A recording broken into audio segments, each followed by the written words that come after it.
శ్రీశైలే పూరయిష్యామి అంటాడు ఆయన కూడా. అటువంటి వెంకటాచల క్షేత్రమనందు కింద తిరుపతి అంటాం. తిరుపతి అంటే స్వామి.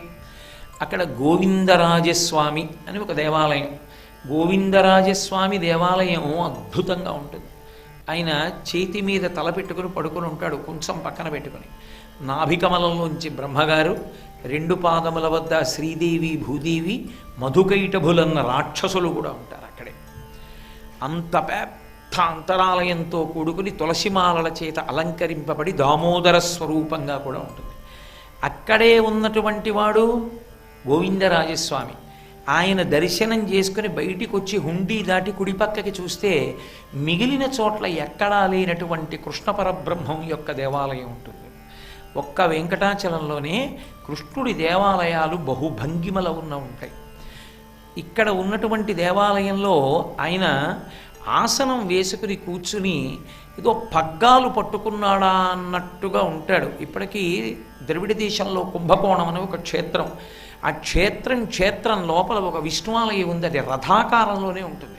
మొత్తం దేవాలయం రథాకారం. ఇప్పటికీ పార్థసారథి అన్న పేరుతో కృష్ణుడు గుర్రాలు పట్టుకుని ఉన్నాడని, రథం కుంగింది కిందకని కొంతమంది చెప్తారు పెద్దలు. అక్కడ సుదర్శనం అద్భుతమైన రక్షణ కల్పిస్తూ ఉంటుంది ఆ దేవాలయానికి. చాలామంది దర్శనం చేసే ప్రయత్నం చెయ్యరు, కానీ అసలు బయటికి వస్తున్నప్పుడు రాజగోపురానికి పక్కన మెట్లు ఉంటాయి. ఆ మెట్లెక్కి మొదటి ప్రాకారం లోపలికి వెళ్ళి కుడిపక్కకి ఎదురుగుండా చూస్తే పరమాద్భుతమైనటువంటి సుదర్శన స్వరూపం ఉంటుంది అక్కడ. ఆ క్షేత్రాన్నంతటినీ కూడా సుదర్శనం కాపు కాసి కాపాడుతూ ఉంటుంది అని చెప్తారు. కాబట్టి ఆ పక్కన ఉన్నటువంటి స్వామి దగ్గర పూర్వం శ్లోకం కూడా పెట్టి ఉండేది.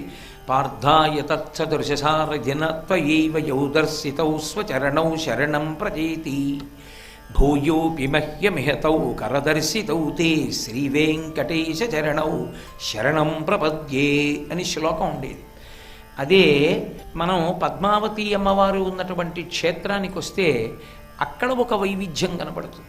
అదో చమత్కారం. ఆ క్షేత్రంలో ఒక పక్క పద్మావతి అమ్మవారు, ఒకచోట ఆ వెనక్కే పరాశర మహర్షి చేత ప్రతిష్ఠితమైనటువంటి అద్భుతమైన శివాలయం ఒకటి ఉంటుంది. అందులో ఆ పద్మావతి అమ్మవారి దేవాలయంలో ఉండేటటువంటి కృష్ణ భగవానుడు పద్మాసనం వేసుకుని కూర్చుని ఉంటాడు. ఆ పక్కన అంటే ఎదురుగుండా పరీక్షించి చూస్తే తప్ప కనపడడం. మనం ఇలా అభిముఖంగా నించుంటే ఎడం పక్కన గోడ దగ్గర చెప్పులు వేసుకొని బలరాముడు కూర్చుని ఉంటాడు. తీర్థయాత్ర అంతా చేసొస్తే అన్నయ్య ఇక్కడ ఉంటే చాలన్నయ్య అని బలరాముడు కృష్ణ భగవానుడు అన్నాడని అన్ని చోట్ల తీర్థయాత్ర చేసొచ్చి అక్కడ కూర్చుంటే ఆయన ఎంతో శాంతి పొందాడని, అన్నయ్యకి పాద సంవాహనం చేస్తూ కృష్ణుడు అక్కడ కూర్చున్నాడని పెద్దలు చెప్తారు. అది శుకమహర్షి చేత ప్రతిష్ఠితమైనటువంటి ప్రాంగణము అని పురాణ ప్రోక్తం. కాబట్టి అంత పవిత్రమైన ఆ క్షేత్రంలో కృష్ణ భగవానుని యొక్క దేవాలయములు ఉపాలయములుగా ఉన్నప్పటికీ రాజశబ్దంతో ఉండవు. ఒక్క కృష్ణస్వామి దేవాలయము లేదా పార్థసారథి అంటారు.